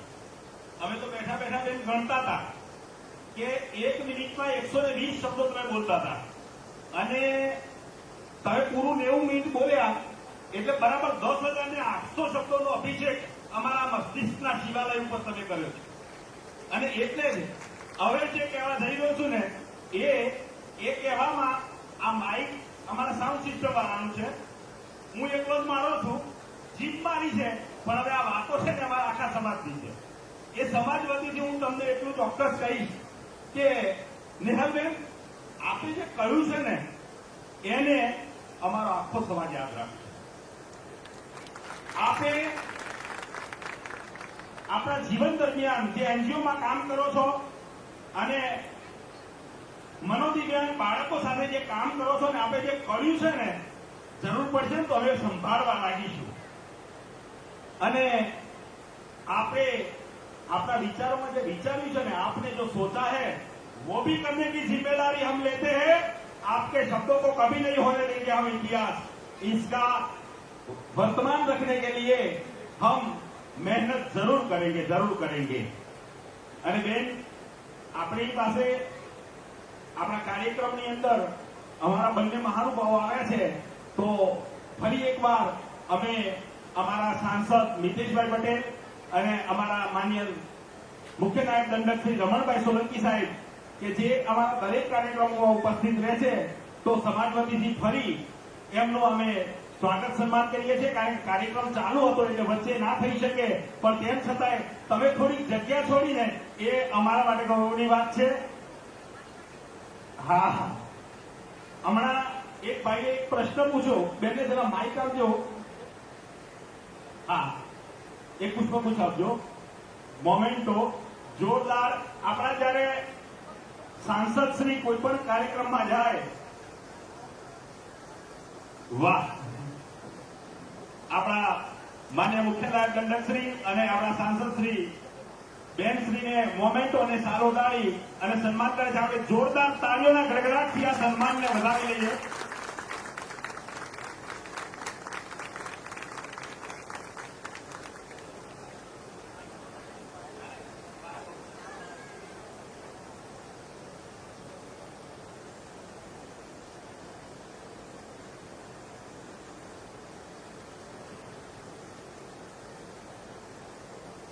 આપણી પાસે હવે સમય આમ તો જોવા જઈએ ને તો અમારા ચરોતરમાં બેન એક કહેવત ચાલે, તમારે કદાચ કાઠિયાવાડમાં નહીં હોય, પણ ઇંચનો હિસાબ નહીં, ફૂટનો ફરક નહીં, દાડાના કાળ નહીં, સમયનો કાળ નહીં, દાડાના દુકાળ નહીં। આપણી વચ્ચેથી આપણા મહેમાનો જઈ રહ્યા છે। જોરદાર તાળીના ગણગડાટથી અમને વિદાય આપી, આપણે હાથ ઊંચો કરી અને આપણા મહેમાનો પ્રત્યે આભારની લાગણી વ્યક્ત કરીએ છીએ। ખરેખર અમને બધાને તો એવું હતું કે નેતાઓ આવે ને એટલે પુષ્પગુચ્છ લઈને જતા રહે, પણ અમારું અહોભાગ્ય છે કે અમને આવા 3 નેતાઓ મળ્યા છે કે ખરેખર આ ગરીબ અને સાચવી છે, અમારા માટે ગૌરવની વાત છે। એટલે બેન, ઇંચનો હિસાબ નહીં, ફૂટનો ફરક નહીં, સમયનો કાળ નહીં અને દાડાના દુકાળ નહીં, એ એટલે આઈ લવ માય ઇન્ડિયા, એવું અમારા એક ચરોતરમાં લોકો માને છે। પણ તેમ છતાંય વડીલોની ઉંમર અને છેલ્લા 3 વાગ્યાથી કોન્સ્ટન્ટ બેઠા છે, એને જોતા વધારે પ્રશ્નોત્તરી ન કરતા પાછળથી 1-2 પ્રશ્નો આવ્યા છે, એની આપણે થોડીક વાત કરી લઈએ કે અમારી બોરસદની બહેનોનો એક એવો પ્રશ્ન છે બેન, આમાં જીત એટલી જ મારી છે કે તમે આટલું સરસ બોલો છો, તમને બોલતા સાંભળ્યા પછી અમારી બહેનોને એવું થાય છે, બહેનોને થતું હોય કે ના થતું, ભાઈઓને પણ થાય છે કે અમારે તમારે જેવું સરસ બોલવું છે, તો એના માટે અમારે શું કરવું? અલ્ટિમેટલી બહેનોને વિનંતી છે કે મારા જેવું બોલવાની જરાય જરૂર નથી। ઉપરવાળાએ તમને તમારી સરસ મજાની જીભ આપી છે, તમારા વિચાર આપ્યા છે। મેં કીધું એમ મીઠાશથી બોલવાનું તમે તમને વ્યક્ત કરતા રહો, તમે તમારો અવાજ બનો। હું મારો અવાજ બની, જે સ્ત્રીઓ નથી બોલી શકતી એનો અવાજ બનતી હો, તો તમે પણ તમારી આજુબાજુની એકાદ સ્ત્રીનો અવાજ બનો। તમે સાસુ છો તો તમારી પહેલી ફરજ આવે છે કે તમારો દીકરો છે તમારી પુત્રવધુનું અપમાન ન કરતો હોવું જોઈએ, ત્યારે તમે બોલો। જો સારું નહીં સાચું બોલવાનું શરૂ કરો। માત્ર મારા જેવું બોલીને શું કરશો? એની બદલે ક્યાંક કોઈ સ્ત્રીનો હાથ ટેકો બનો। કોઈ સ્ત્રી રડી રહી છે, મેં કીધું કે સ્ત્રીને ઓછી છે, તમે જાઓ છો તમારી માસીની દીકરીને એટલા બધા વસ્ત્રો નથી, તો તમે નક્કી કરતા હોય દર વર્ષે તમે 12 સાડી લેતા હોય એની બદલે 11 સાડી લ્યો, અને તમારી જે માસીની દીકરી વર્ષમાં 2 સાડી પણ નથી લઈ શકતી, એ સ્ત્રીને તમે સાડી આપીને તમારી એકાદ વરો, એના જેવું તમને મજા એકી બાંધણીમાં નહીં આવે જેટલી ઓલી બાંધણીમાં આવશે। આપણી તકલીફ એ છે કે આપણે ઓલા જેવું, મેં કીધું બધાને રેખા જેવું બનવું છે, પણ આપણી દાદી કે આપણી સાસુ કે આપણી જેઠાણી કે આપણી નણંદ કોઈ પણ આ પ્રકારની હોય તો આપણે એ કરવા તૈયાર નથી। આપણે જેટલી આપણી, અને આપણે એવું છે કે દીકરીઓએ ઘરના કામ નહીં કરવાના, પણ પુત્રવધુએ 24 કલાક કરવાના। તમારી દીકરી છે સાસરે જાય અને તમારી હારે 8 કલાક 5 કલાક 2 કલાક ફોન પર વાત કરે ને ફોન મૂકતી વખતે કે હાલો મમ્મી હું જાઉં મારે બહુ કામ છે, તો આપણે બિચારી 2 ઘડી વાત કરવાનો ટાઈમ નથી. અને એની આપણી દીકરાની બહુ છે એની મમ્મી હારે થોડીક વાત કરે તો આપણે 3 જણાને ફોન કરીને કે ખબરની એની માં હારે મંડીશ. આ વિચારધારા તમે બદલાવો ને તોય ઘણું છે. અને બીજું કે હું ક્યારેય કોઈ સાસુને એવું નહીં કહું માં બનો, એને ઓલરેડી એની માં છે, તમારે માં બનવાની જરૂર નથી, એની મિત્ર બનો. આમાંની જે સ્ત્રીઓએ લાપતા લેડીઝ ન જોયું હોય એ જોજો. એની અંદર એક બહુ સરસ વાક્ય કહે છે कि दो औरतें देरानी जेठानी बन सकती है, देवरानी बन सकती है, ननद बन सकती है, भाभी देवरा बन सकती है, दो औरतें कभी सहेली नहीं बन सकती. તમે કેમ એકબીજાની મિત્ર નથી બને? તમને ખબર છે કે તમારી જેઠાણી છે એને એટલી ફ્રીડમ નથી મળતી, નેચરલી દેરાણીને વધુ મળે, કારણ કે યુગ બદલાનો હોય, વર્ષો બદલાના હોય. એટલે તમે જેઠાણી તરીકે અકડ રાખો, મને આમ કરે તો આને કેમ નહીં. મને તો બહુ એમ કહેતા હતા તૈયાર મરચું નહીં લાવવાનું, મને ક્યાં ના ક્યાંય લઈ જતા હતા, આ બેઠી તૈયાર મરચા લઈ આવો લે. ત્યારે રાજી થાવ કે મારે ભોગવવું પડ્યું છે, તારે નથી ભોગવવું પડ્યું.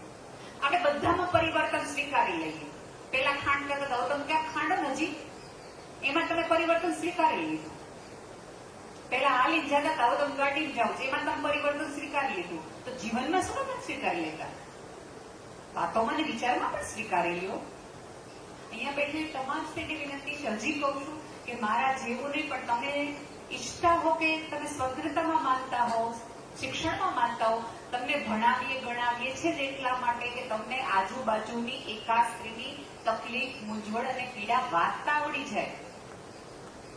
તમને માત્ર જો મારો અવાજ મોટો હોય ને તો અહીંયા બેઠેલા આટલા લોકો મને સાંભળે, મારો અવાજ ત્યાં સુધી પહોંચે. અવાજ મોટો રાખશો, તમને એમ હોય કે અવાજ મોટો કરીને દલીલ કરીને તમે ચર્ચા જીતી શકશો, તમારું ગૌરવ નહીં વધારી શકો. પણ તમારા વિચાર મોટા હશે તો મારા ગયા પછી એ ભણકારા 1 વર્ષ સુધી મારા વિચારના ભણકારા અહીંયા વાગતા રહેશે અને અહીંયા બેઠેલા એકાદ વ્યક્તિના મનમાંથી ઉભી નીકળશે. એટલે અવાજ નહીં, તમારા વિચારને મોટા કરો. હાથ પર કરીને બાંધવાના બદલે એ જ હાથને કોઈ પીડાવાળી સ્ત્રીને બાંધમાં લેવાનું પસંદ કરો. આપણે તે તકલીફ એ છે કે સંસ્કારી સારી સ્ત્રી એ કહેવાય જે બોલે નહીં. સ્ત્રી ક્યાં સુધી પ્યારી તો કે જ્યાં સુધી છે એ બિચારી થોડુંક પોતાના માટે અવાજ કરતા બહુ માથા ભારે છે. એટલા માટે કારણ કે મોટો અવાજ કરીને આપણને એવું થયું કે લડી લડીને તમને મળી શકે, મક્કમતાથી પણ તમને તમારી જગ્યા મળી શકે એ વિચાર તમને આવવો જોઈએ. સુંદરતાના આધારે તમે જગતમાં તમને એવું હોય કે તમે જીતી જશો તો ભૂલમાં છો. જો માત્ર સુંદરતાના આધારે સંબંધ જો ચાલતા હોત ને સફળ થતા હોત તો ઐશ્વર્યા રાય અને દીપિકા પદુકોણના ક્યારેય બ્રેકઅપ નહોતા થવા જોઈએ. એટલે તમે ને હું જે માપદંડો રાખીને બેઠા છીએ એ એકચ્યુઅલી નથી. સુષ્મા સ્વરાજજી આ લેવલે પહોંચ્યા પછી, વિદેશ મંત્રી બન્યા પછી પણ એને એવું કીધું હતું કે હું જ્યારે દિલ્હીમાં હોઉં છું, મારા સસરાને મારા હાથની વિશિષ્ટ પ્રકારની ભાખરી ભાવે છે, હું જ્યારે દિલ્હીમાં હોઉં છું ત્યારે હું બનાવું છું. ઓળખ, રસોડું છે ને સ્ત્રીની ઓળખ છે, એ તમારું રજવાડું છે, એના ઉપર સામ્રાજ્ય હોવું જોઈએ. હું એવું નથી કહેતી 24 કલાકે મારી લો, પણ યસ થોડા કલાકો પતાવી તમારી પાસે જે સમય છે એ માત્ર અનુપમા જોવામાં નહીં, ક્યારેક અનુપમા બનવામાં પણ વાપરો. સિરિયલમાં તમે રોયો આપણે હા કેવી સંવેદનશીલ સ્ત્રી હશે, એની પીડા જોઈને આ રોવા માંડી લે. પણ એ જ વખતે તમને તમારી દીકરાની બહુ સાથે થતો અન્યાય વખતે તમે તમારી અંદર અનુભવમાં ઉભે કે આવી રીતે વાત નહીં કરવાની, બેટા એ મને નહીં પોસાય, તો તમે સાચા. એટલે મારા જેવા બનવાના બદલે વિચારોથી મારા જેવા બનવાનો પ્રયાસ કરો. ખૂબ ખૂબ આભાર બેન. તમે અમારા બોરસદના અનુપની માતાઓને ખૂબ સુંદર શિખામણ આપી. અને એક વાત તો મેં તમારી વાણીમાં સાંભળી લીધી કે દલીલો કરી અને બોલતી બંધ કરી દઈએ તો એને હરાવ્યો કહેવાય. અને વકીલો કરે છે, અમારા બોડીમાં એક બે છે પાછા. એ ગૌરવ નહીં લે, એ તમારે બોલો. તમે જો ઘણા બધા લોકો એવા હશે કે મોટા ભાભી આવે ને તો આપણે નિર્ણય લઈએ, મોટા બા આવે ને પછી એને પૂછીને લઈએ, અને અમુક લોકો એવા એ નથી તો તે બધું વાત કરી લ્યો. તમારે કઈ સ્ત્રી બનવું છે તમારે નક્કી કરવાનું. પણ દલીલો કરીને હરામા કરતા સારી વાતો કરી અને તમે અમારું દિલ જીતી લીધું છે, ચોક્કસ વાત છે. મારી કૃપા છે. અને હવે અમારો એક બીજો પ્રશ્ન છે. આમ તો પ્રશ્નો બેન સવાર સુધી ખૂટે એવા નથી, પણ અમારા વડીલોની ચિંતા, તમારી અમે ચિંતા નથી કરતા, કારણ કે અમને ખબર છે કે આ તો ખજાનો છે, જેટલો લૂંટાય એટલો લૂંટવો જોઈએ. જી જી. પણ અમારા હર્ષદભાઈનો એક પ્રશ્ન છે. હર્ષદભાઈને અમારા બોરસદમાં લોકો રાજાના નામથી ઓળખે છે. અચ્છા. રાજાની ઉપાધિ એમની નહીં પણ એમના બાપની છે.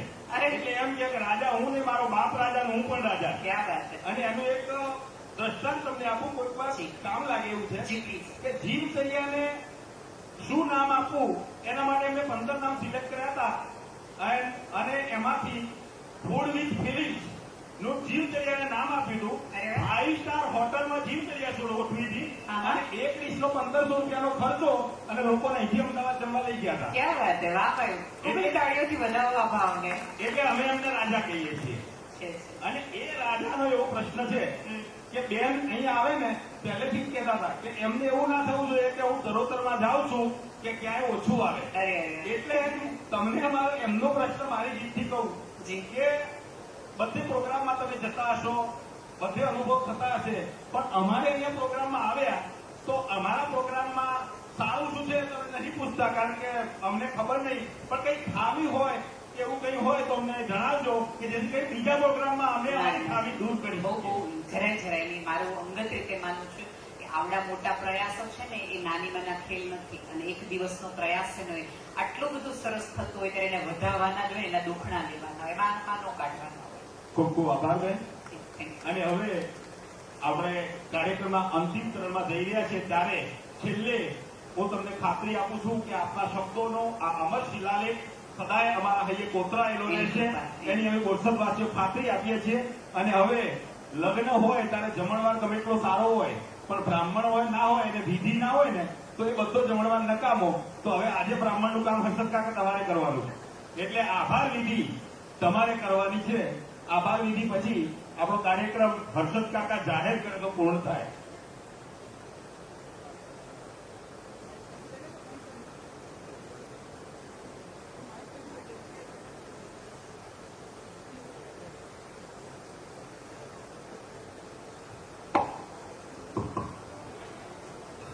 ખરો. આજે લેવા પાટીદાર સમાજ બોરસદના આમંત્રણને માન આપી છેલ્લા ઘણા સમયથી પોતાની વાણીની ટીંગા વહાવી રહ્યા છે તેવા નિહોલબેન ગઢવીનો સમાજ વતી આભાર વ્યક્ત કરું છું.